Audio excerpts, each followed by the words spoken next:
Hello, hello, hello. Happy Thursday. Allegra here. I am solo. This will hopefully, no, not hopefully. This will definitely be my last solo day going on this month because Natasha will be coming back from her silent retreat, which I can't wait to hear about.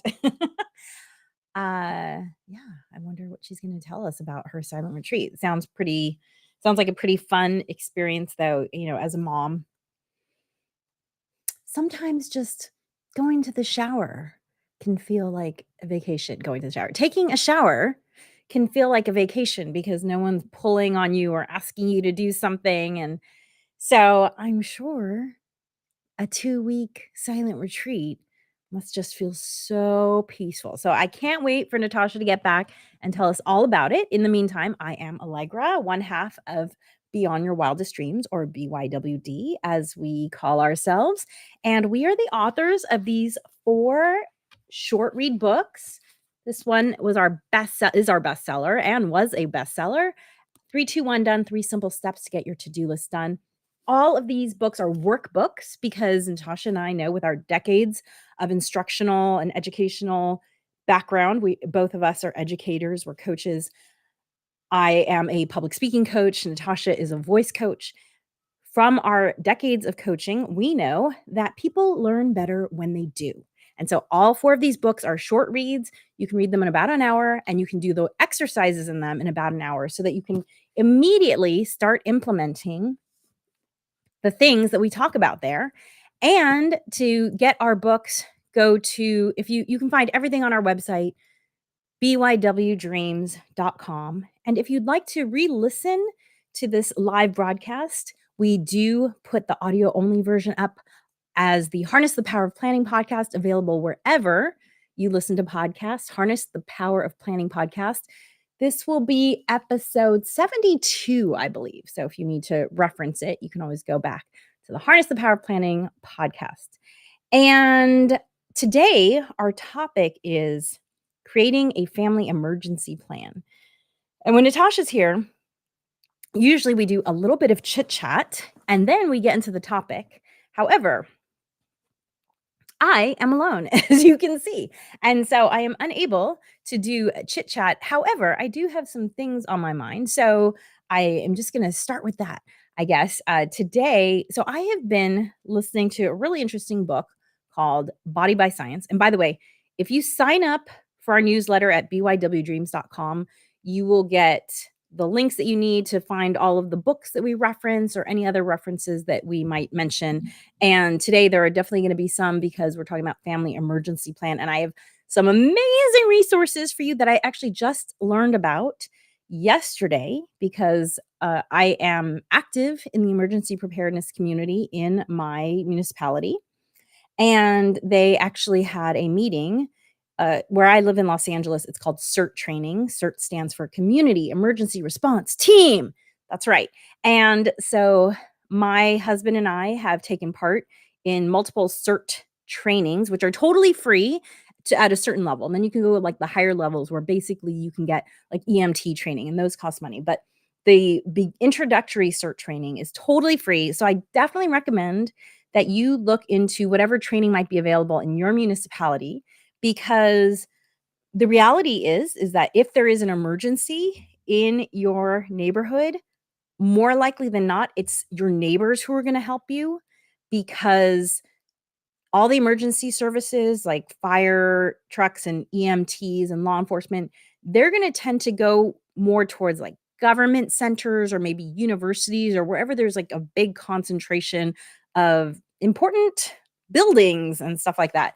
And if you just live in an everyday neighborhood, it's really your neighbors. Actually, a statistic I heard last night was something like if you are in danger by an emergency, you have a 93% chance that it's a neighbor who's going to help you versus paid law enforcement or emergency response or whatever the case may be. So I'm going to get into that a little bit more, but rewind. Let's talk about something that I experienced this week and I thought was really interesting. And so I want to share with you. If you have listened to us before, then you know that I'm really into health, all things health. In fact, I'm trying out a new coconut creamer called salted caramel. And it's sweetened with stevia, which I'm not a huge fan of stevia, but if it's not too much, I like it. So I'm drinking not coffee, I'm drinking actually a mushroom hot chocolate blend that I make myself. So it has chocolate in it, it has ashwagandha, turmeric, a little bit of pepper because pepper activates turmeric.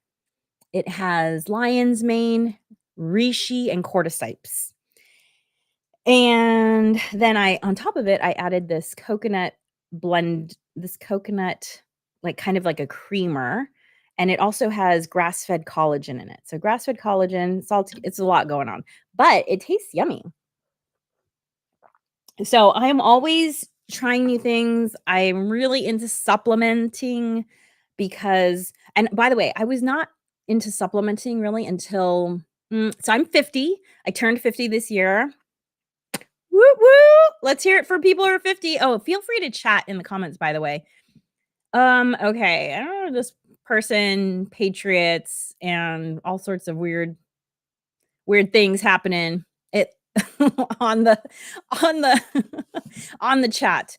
But anyway, so yeah, I'm super interested in I love learning about health and supplements. And so I'm reading a really interesting book called Body by Science, which is all about how long sustained low impact cardio does not have the aerobic benefits that you think. And the they talks about how important it is for you to get to really muscle failure and how to do that. And so today my experiment was that I was going to take the workout that I do regularly. So I like to do Legree Pilates.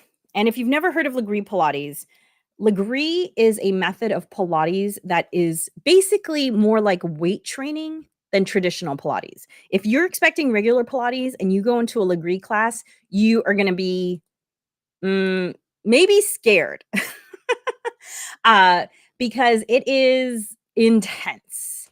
And I love this workout because it allows you to really, really focus on whatever muscles you're using because of the fact that you're laying down versus, traditional weight training, you're usually standing up. Although there are some like leg curls and leg presses, you might be sitting or lying down.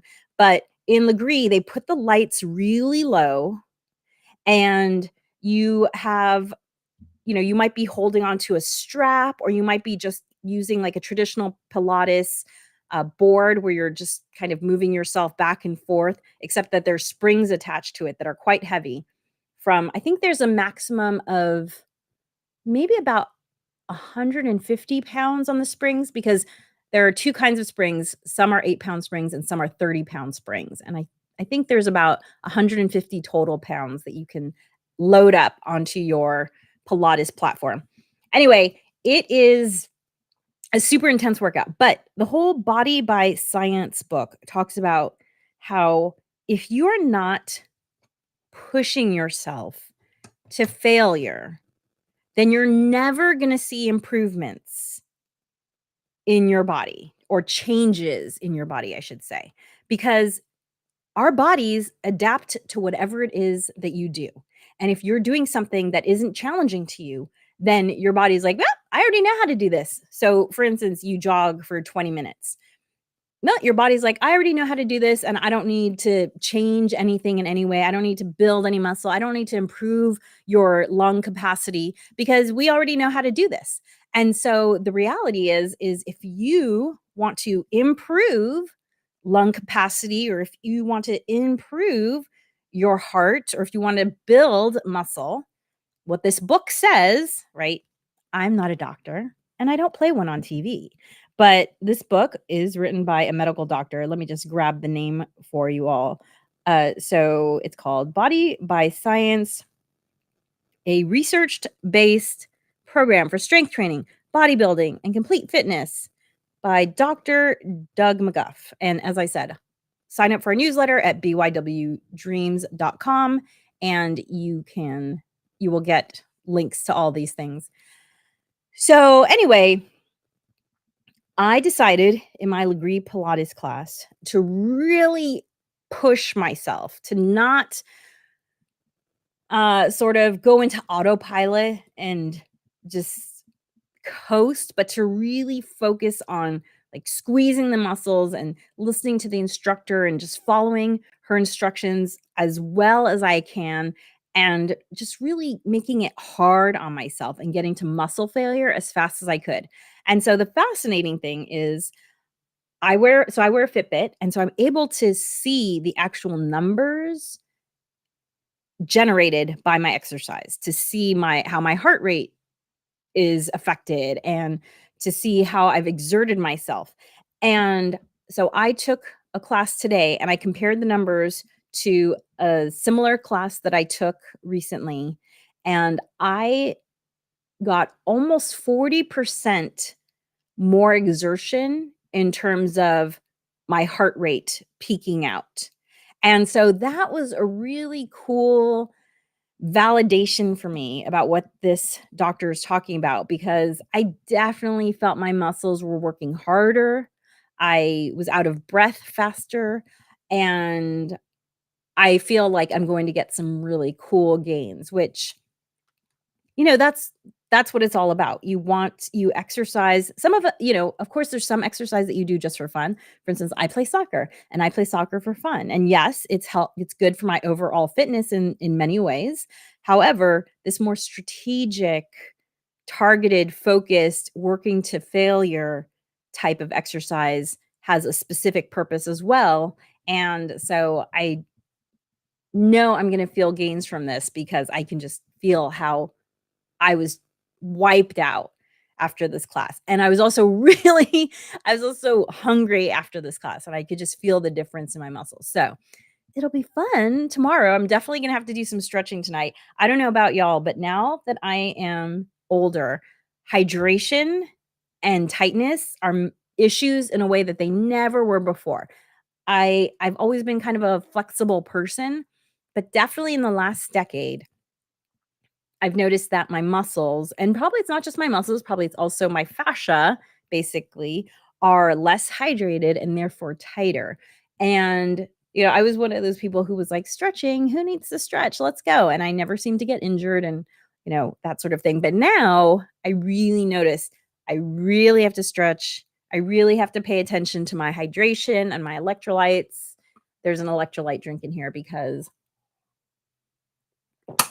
I was sweating my booty off in that class. I mean, just dripping. I always take a rag with me. Well, not a rag. It's like a washcloth, right? I always take a washcloth with me because I drip sweat so much that I need to just like wipe it away. Yeah, it's crazy.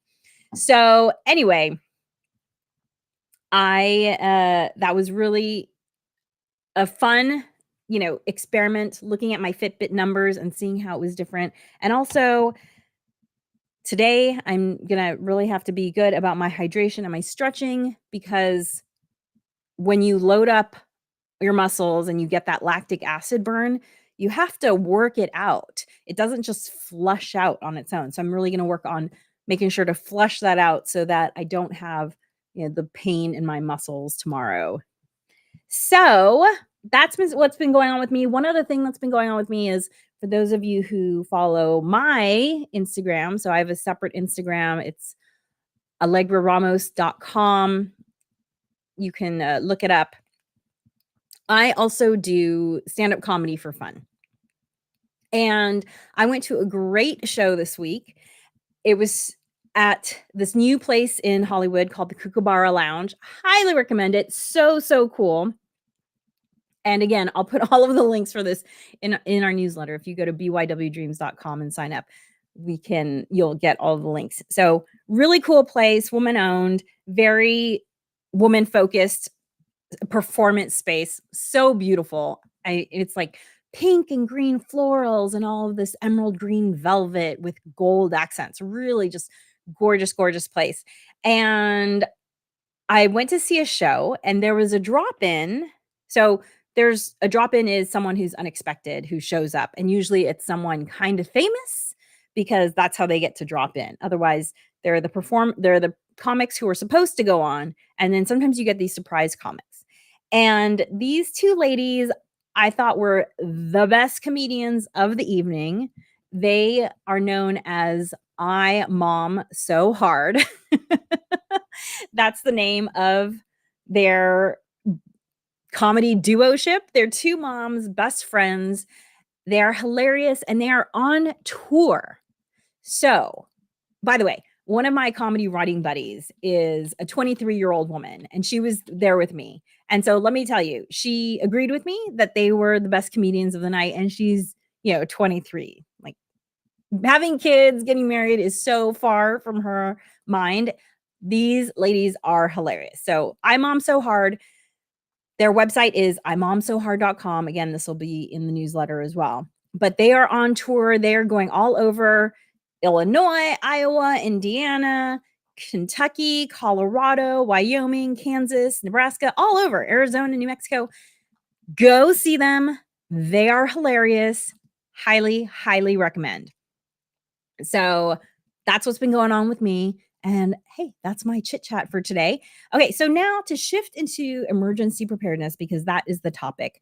Natasha and I always say that planning makes everything easier.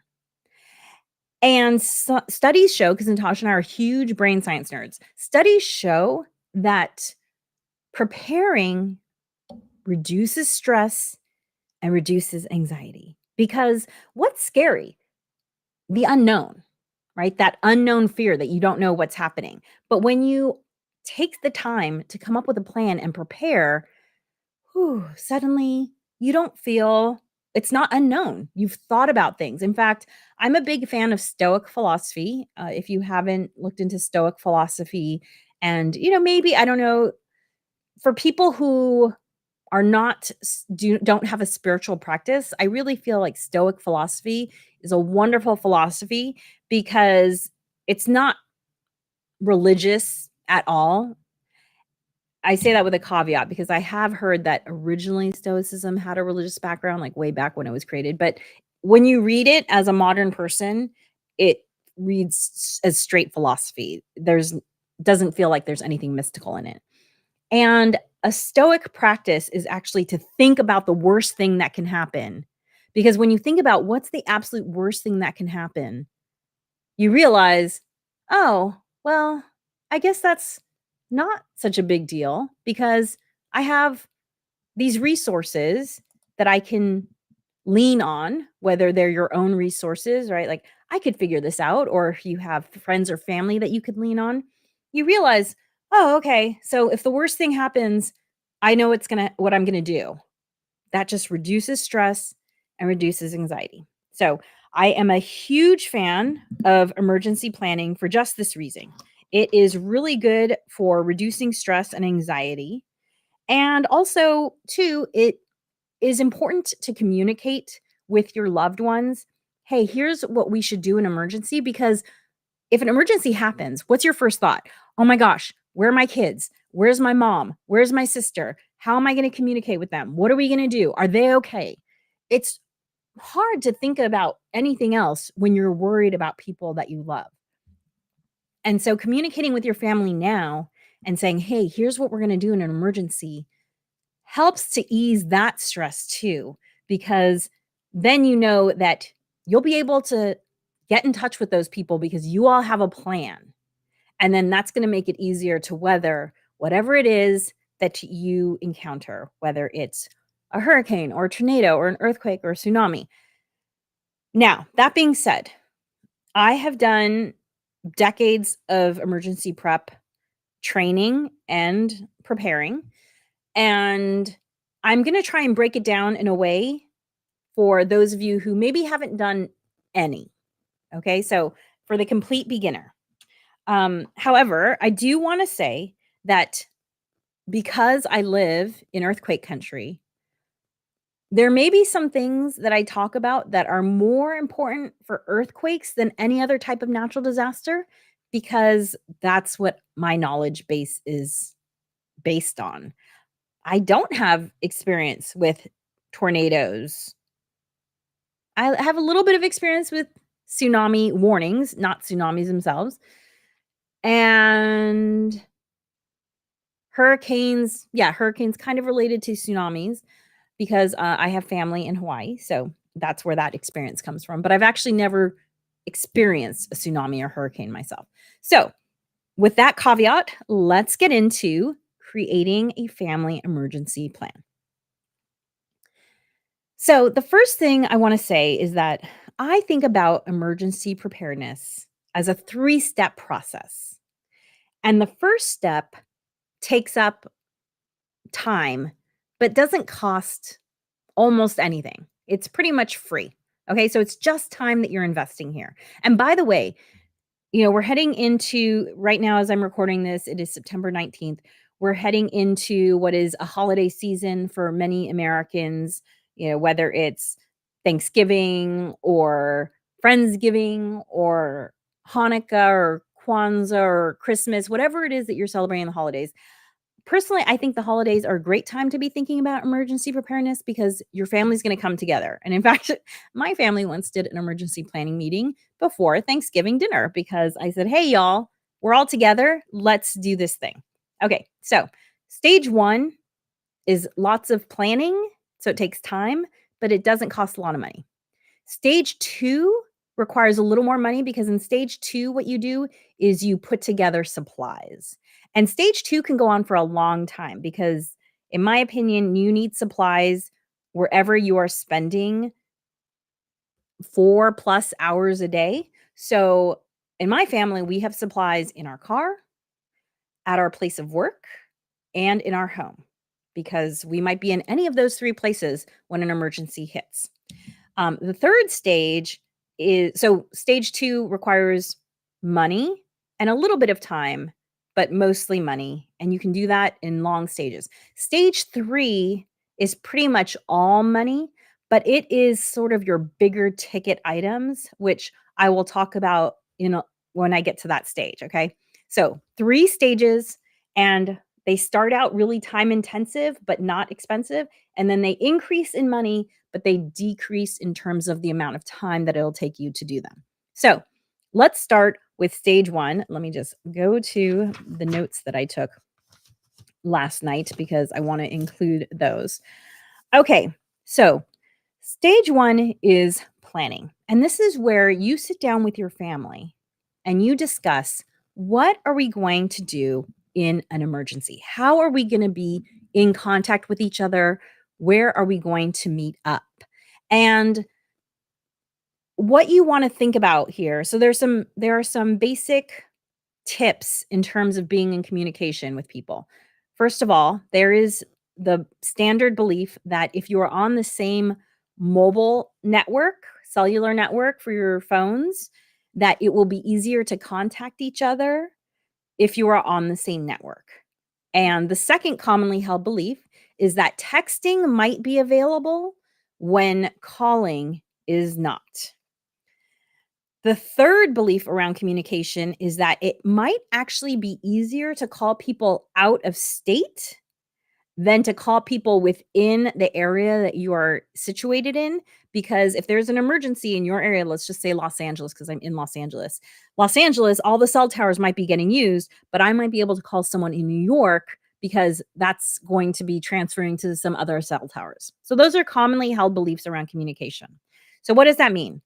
One, you as a family should talk and know which network each of you are on. And if you're all on the same network, great.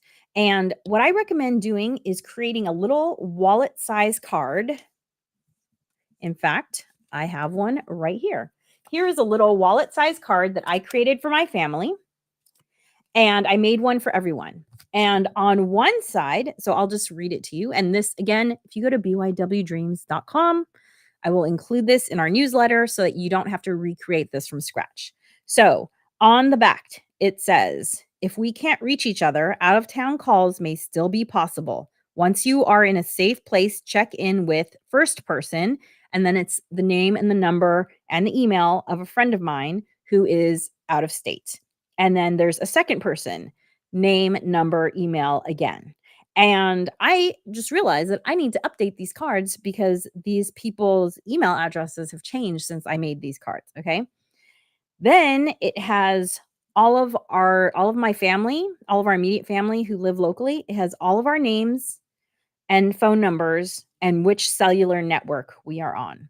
And again, I now need to update this because the cellular network has changed. So, hey, see, I'm glad that I'm doing this to remind me I need to update my emergency card. And then below that, it has some very basic information. Remember, 911 for emergencies. Okay, that might seem really obvious, but the thing is when you're scared, you're stuck in a part of your brain called the amygdala. The amygdala is where fight, flight, freeze happens in your brain. The front of your brain is your thinking brain, your prefrontal cortex. And the thing is these two parts of your brain, only one of them can be on at a time. So when you're scared, you're not thinking properly. And that's why we have information as simple as remember 911 for emergencies. Now, who knows if you're going to be able to get through on 911, but the reminder is there because you might be stuck in your amygdala thinking like, I don't know what to do. I don't know what to do. And that's why I made these cards. And for those listening to the podcast, I am holding up a credit card sized card that I made for every member of my family. I typed up some stuff and then I laminated it at my local office supply store. And I cut them up so that everyone in my family has one to keep in their wallet. And why is that? Because again, in an emergency, you might not be thinking clearly. You might not remember, oh, what is so and so's phone number? I don't remember. Oh, what's the first thing we're supposed to do? And so that's why this card is there to jumpstart people's thought process. I mean, I haven't looked at this card in years, but I knew where it was. I knew exactly where to grab it. I didn't actually plan this beforehand. I just remembered, oh wait, my card is right here because I've always kept it in my wallet. So there's also the basic information that I said to you. Same network cell phones are more likely to work with each other. If cell phones don't work for calls, texting may still work. Oh, and this is an important one, although many of us no longer have this resource. Landlines might work when cell phones don't work because landlines have their own electricity source, right? If a cell tower goes down or if your battery is dead, landlines are on a different network and they have their own electricity source. So they might work in an emergency. However, lots of us don't have landlines is the problem. But again, I put that there as a reminder. Then on the other side, I have basically the steps you should do as soon as an emergency hits. And these are going to sound very basic. But again, the purpose of this card is to help my loved ones know what to do when they might not be thinking clearly. So on the other side, it says, grab a flashlight or light stick and shoes from under your bed, duck and cover under a solid piece of furniture away from glass or in an interior hallway. Again, this is all earthquake focused. So just a reminder, this might be different. It might be different instructions that you would give if it was a tsunami or hurricane or tornado. These are all based on the possibility that the emergency is going to be an earthquake, the probability.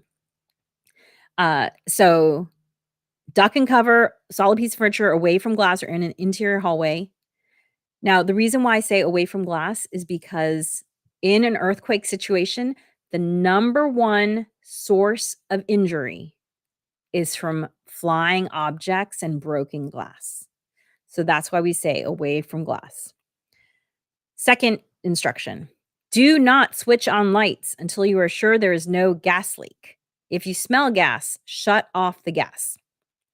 Now, the reason why is because the second cause of injury and damage to property is from fires that are started because someone switches on the light when there's a gas leak. That little spark of switching on a light will cause a fire. That is why you use things like chemical light sticks or flashlights. Okay, third instruction, turn off water to your house to keep it clean and potable.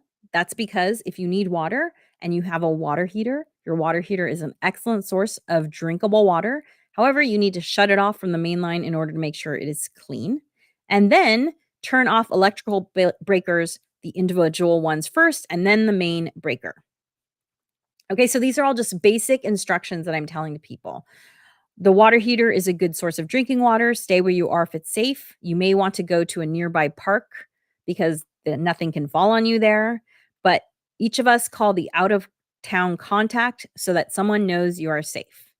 If you can't get a hold of anyone and it's not safe where you are, head to this address. So again, this is our family agreeing that we're going to stay where we are if it's safe. But if we're not safe there, then we're going to all meet up at this address. Leave a note under your doormat saying where you've gone. If you're passing by this other family address, stop there and leave a note in the message drop space saying the day and time, where you're going, your condition, and anything else important. And then it lists where these message drops are for each of our addresses. Okay. Again, if you go to bywdreams.com, I will send you all of this language so you don't have to recreate it yourself. So these are just basic plans that your family is coming up with. Where you're going to meet if you're not safe where you are, where the message drops so that everyone knows where everybody is, and who are the out of town contacts that you should all call to let them know that you're okay if you can't get in touch with each other. So you see, this costs like no money to make, but it's going to take a little bit amount of time, communication, and planning for your family to figure out what to put on this card based on what your emergency is that you might have to deal with. Okay. Now, related to this first step. So, again, we're in step number 1, which is all about planning and communication. Doesn't cost a lot of money to do this. In addition to coming up with this little card, you need to know how to work all the things that I mentioned in these steps that you do. So, for instance, if you smell gas, shut it off. Do you know where your gas meter is? Do you know how to turn it off? I have a gas shutoff tool that is zip tied to my gas meter, and I know how to use it. So practice turning off the gas, turning on the gas, if that's something that you can do for yourself. I don't know if every gas meter can do that. I know with my gas meter, I know how I can do that. And you should also, if you live in a community where your neighbors' homes are close together, you should also know where your neighbor's gas is. And if they have what's called, at least in California, in earthquake country, we have things called emergency shutoff valves that are mandatory. You have to put these on. If you live somewhere where these are not required, it's a good and expensive thing to put on because the danger of fire after something like an earthquake is there's a high risk of that. And so I know which of my neighbors have emergency shutoff valves and which don't. Actually, both of them do now at this point. But at one point, one of them did not because it was an elderly couple who had lived in their home since before emergency shutoff valves were required. So know where your gas is, know how to shut it off, install an emergency shutoff if you can, and check your neighbors that you know if you can do that.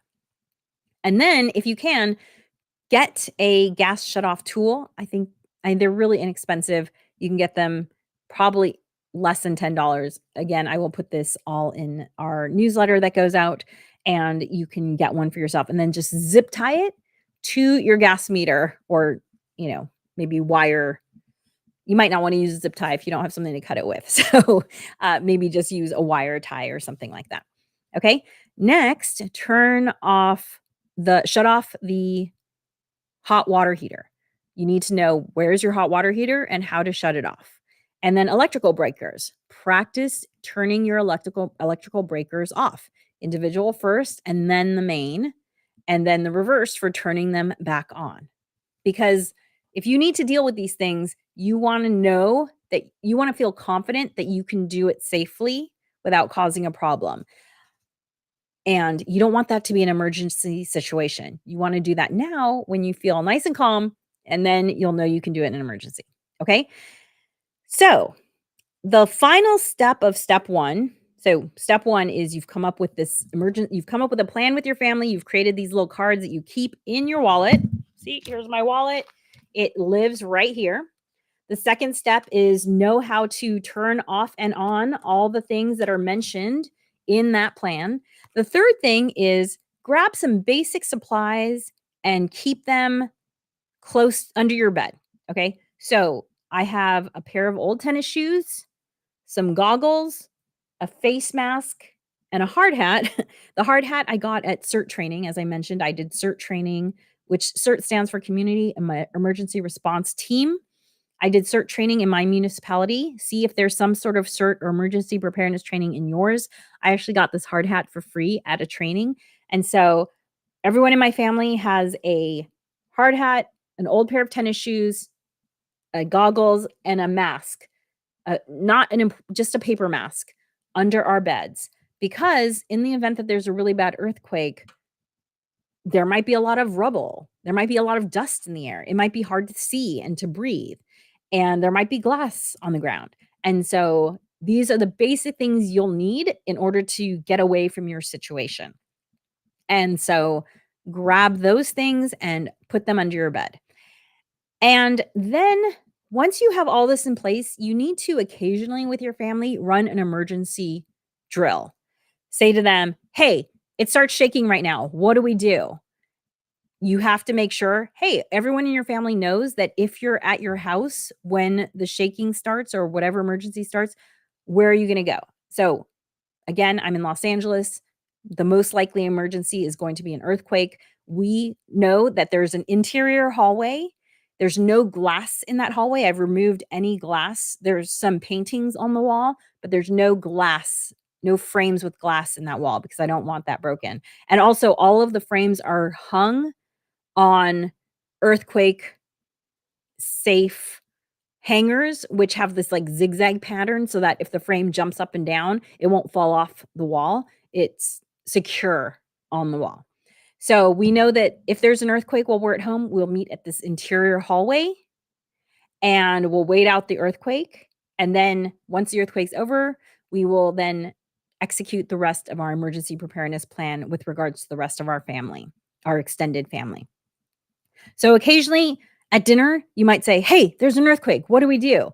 And everyone in the family needs to say the same thing. Like, we go to this place and we do this thing and we grab our shoes or whatever. Whatever you have agreed upon as your plan. You're going to have to test it out so that it's second nature for people when such an emergency happens. Okay? So that's all of step 1. Step 2 is when you start buying supplies for the different places that you're spending a lot of time. As I mentioned, we have supplies at our place of work, at our home, and in our car, because those are the 3 places where we are mostly. And at the basic, you want to have the same thing that you have under your bed, right? You want to have some tennis shoes, face mask, goggles. You might want a hard hat. Chances are, if you're in your car, you're probably not going to need a hard hat, but you might want other things beyond these basic things, okay? And so let's just think this through. So, by the way, the tennis shoes thing is really important to have at your place of work because most of us do not wear shoes that you can walk miles in to work. And so, let's say you work in a downtown area and there's an emergency that happens and you might have to walk to your home.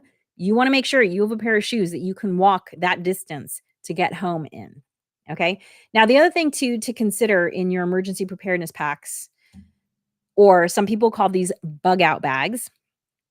In your bug out bag, you want to make sure that you have things that are appropriate to your climate. So for instance, I live somewhere where it is mostly hot. So I do put sun hats in all of our bug out bags because the chances if you're going to be walking in sun are very high. Okay? Other things you might want to include, flashlights, water, maybe some energy bars. So some very basic things. The point of the bug out bags that are in your car and in your place of work are basically to get you to the safe place that you've agreed upon in your emergency plan. Okay, so think about it that way. Think about it like kind of like a long hike, probably is what we're thinking about it as. So Again, this doesn't necessarily cost a lot of money. You might be able to gather some of these things, just every time I buy a new pair of tennis shoes, I would put the old pair of tennis shoes into a bug out bag. That's how I built all of our bug out bags. The other thing that you can do is, hey, if you're in a buy nothing group, which I'm a huge fan of buy nothing groups are community based Facebook groups where people give away things that they can no longer use. If you see some gently used tennis shoes, a baseball cap, maybe a pair of leggings and a shirt or a pair of sweatpants, you know, you can grab those gently used items and throw those in your bug out bags. Also, maybe people are giving away backpacks because their kids outgrew their backpack and they need one. You could start with free backpacks that way and build your bug out bag from there. Now, there's a great resource, and I'm going to share it to people in the newsletter. It's from the Red Cross. It's called 21 Weeks to Prepare. So, if the thought of creating a bug out bag on your own is overwhelming, you can spend the money and just buy pre-made bug out bags. There are companies out there who make $80, $100, $200 bug out bags, and you can just buy them. You can just throw money at the problem. Easy breezy. If you do that, go through the bags. Don't just own the bags and never look at them. Go through them so that you become familiar with what's in them. You might want to add to them. Some nice things to add is I put pictures of our family in all the bug out bags because it's important to, keep your spirits up and seeing your family. I also put a pack of cards in bug out bags because, you might just be sitting around and you might want to play cards with somebody. So I do little things like that. So customize it, make it your own. But yeah, you can just go out and buy a bug out bag. But if you don't know where to start, then this Red Cross uh, piece of paper, this Red Cross 21 weeks to prepare. And by the way, I have it in English and in Spanish. It guides you through the process of creating these emergency preparedness bags over the course of 21 weeks. So it says something like week 1, buy a pack of saltines, a jar of peanut butter, and a baseball hat and put that aside. Week 2, buy this. So just in a very slow, leisurely, unrushed, inexpensive method talks you through creating these bags. Now, try, I started with things when I started creating my bug out bags. I just started creating them based on, backpacks we already had, shoes that were no longer comfortable for exercise but were fine to still walk in, you know, going through my closet and saying, "Oh, here's a long sleeve shirt and a pair of pants that I don't wear anymore, so it's going to go in my bug out bag." So basically really cost no money, but as you add more things, like maybe you add a headlamp or you add a crank radio, right? So a radio that is powered by you cranking it, or maybe you add a water filtration device. The money can add up.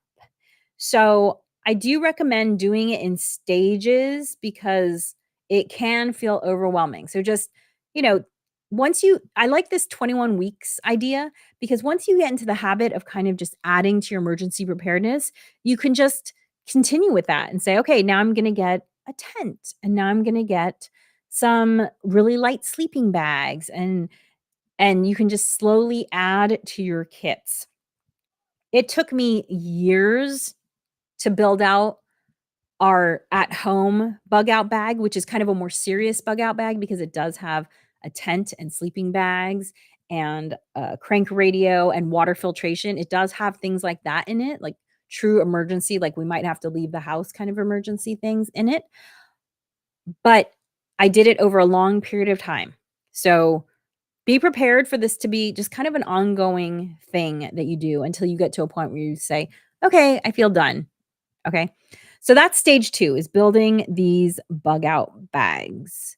And the hardest thing with the bug out bags is really the water, if you think about it, because water is heavy. 1 liter weighs 2.2 pounds. I know this because I recently did a backpacking trip. So water can be heavy. And so, you can buy a limited supply of emergency water, which is water that comes in a sealed foil packet. And the foil is really heavy duty so that it can't be easily punctured. But it's a good idea to have a handful of those sealed water packets in each of your bug out bags, because if you do have to go on a hike to meet up with your family, you're going to need water, especially if you're somewhere where it's a hot climate. Okay. Then your the third step. So first step was the planning and communication, as I mentioned. Second step is building the bug out bags. The third step is kind of these like bigger ticket items that you might want to invest in around your home. So, for instance, you might want to get some sort of generator. I have it's called a solar generator, but that's not a really good term for it because really it's just a very efficient battery that I can charge with these mobile solar panels. So that's what we have to keep our refrigerator running, to charge our phones, to charge our headlamps, that sort of thing in an emergency. So if power goes out, and we actually got to test it 2 years ago, my mom's power went out and she has an electric gate and she couldn't open the gate because the power had gone out. And so we took our battery over there and, again, I'll put the brand that I like and everything in our newsletter. Sign up at bywdreams.com. But we hooked it up to this battery and we were able to open her gate. And so that's you might wanna invest in something like that to stay at home. Some other things you might wanna invest in, we in our household, when we replaced the windows, I spent a little bit more. I think it cost about 10% more to get every single window tempered. So, tempered glass is glass that breaks into small pieces that are not sharp, like the safety glass in your car. Because of the fact that the number one cause of injury is flying objects and broken glass, I felt like that was a really important investment. And it's not required by building code where I live in order that you have to temper every single piece of glass. You have to temper certain types of glass, like glass where that gets like if you have a big patio door, you have to temper that because the glass reaches close to the floor. But I decided to spend the 10% more and get all of the windows tempered because we don't live in a big house. And there are windows all over the place. In fact, there's a window right above our bed. So I wanted to know that if that window broke, it was not going to break into shards that were going to be dangerous. So those are kind of the big ticket things that I put in category 3 of emergency preparedness.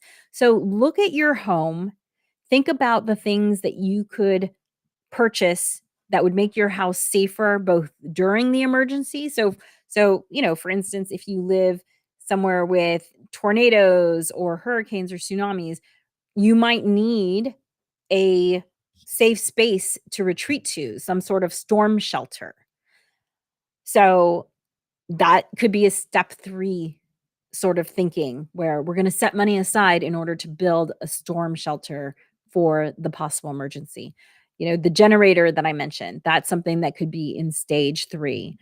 Stage 3 could also be, like, reinforcing your foundation in some sort of way. So stage 3 is really just all about money and having the wherewithal to go through these, making these improvements to your home, because the reality is that the conventional thinking is that if there's an emergency, you're probably going to be sheltering in place, since most of us spend at least a third of our lives at home, right? Because you're asleep for 8 hours a day hopefully, and that's at home. And so between that and working from home, most likely you're going to be at home during an emergency. And so that's why you might want to make these big improvements to your house, because the likelihood of being at home in an emergency is very high. And also, the conventional thinking with emergency preparedness is that in the event of a major emergency, you should be prepared to provide for your family for 3 weeks without assistance. So that's 3 weeks worth of water, 3 weeks worth of food, 3 weeks worth of whatever power you might need. And in terms of water, the food is not such a big issue because you can get high calorie food in a small container. But water, you might need as much as a gallon per person per day, depending on how hot it is. And then also taking into account any pets that you might have, additional water. The water really adds up. So becoming, knowing that you have the emergency water supply in your hot water heater, pool water is not a good source of drinkable water. It is a last resort, and you have to go through many purification methods to figure that out. Check that out.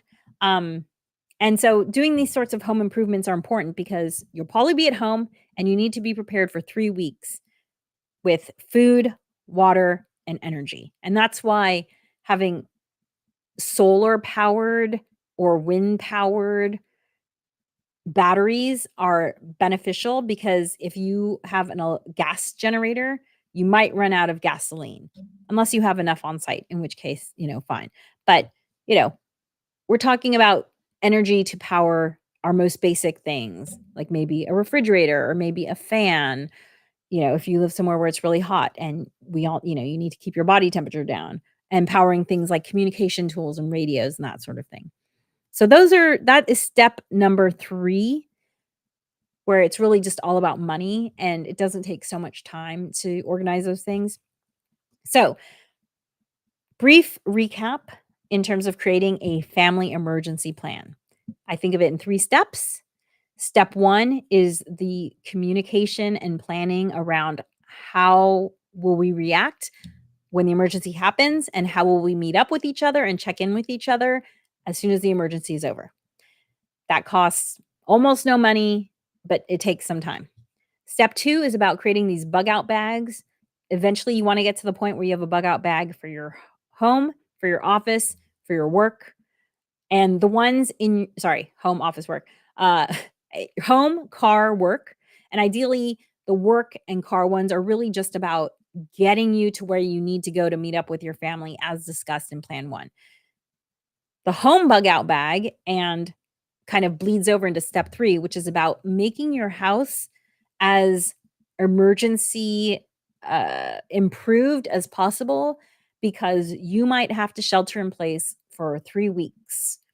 And you want to just make your house as safe and work as well as it can in order to provide you with the food, the water, and the energy that you need for 3 weeks, just in case you're not able to get any help before that time. So I know that was a lot of information. Creating a family emergency plan is a marathon, not a sprint. Don't feel overwhelmed. Just get into action mode. If you aren't sure where to start, I recommend starting here. Pick a day that you and your family are going to get together, and your extended family are going to get together and talk about how will we communicate with each other and create that emergency plan, and then get it onto the wallet card that I showed you at the very beginning. Start there. Just set a meeting. You got to start somewhere. And then, as I mentioned, I'm going to include this resource from the Red Cross, 21 Weeks to Prepare. Excellent resource. That would be step 2. Just go through that 21 weeks thing. It'll be a nice, light, and easy way to get the momentum of emergency preparedness going and making it a habit for you and your family. Thank you so much for joining me today. Natasha will be back next week. I can't wait to hear all about her silent retreat. I don't think I've ever really talked to someone who's gone on a silent retreat this long. So I'm excited to hear what sort of epiphany she had and hear all about it. And thank you for joining us. If you want to hear this again, you can always listen to the audio only podcast, the Harness the Power of Planning podcast, wherever you get your podcast. This will be episode 72 and should be available in the next 24 hours. And thank you for joining me today.